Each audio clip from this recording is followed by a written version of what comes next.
আসসালামু আলাইকুম কাজীপাড়া মসজিদ। সবাইকে জানাই জুমা মুবারক। আজ পবিত্র জুমা।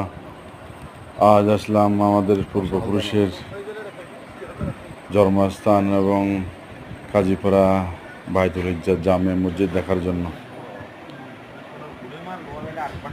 মসজিদটি প্রতিষ্ঠিত হয় 1928 সালে খালদা নদীর পাড়ে। খুব সুন্দর পরিবেশে এই মসজিদ। আমাদের দাদা দাদির কবরের স্থানে মসজিদের পাশেই, মসজিদের সামনে ঈদগাহ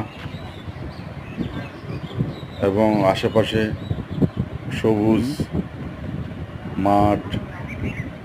অনেক সুন্দর লাগে। অনেকদিন পরে গেলাম আমাদের গ্রামের বাড়িতে। সবাইকে ধন্যবাদ।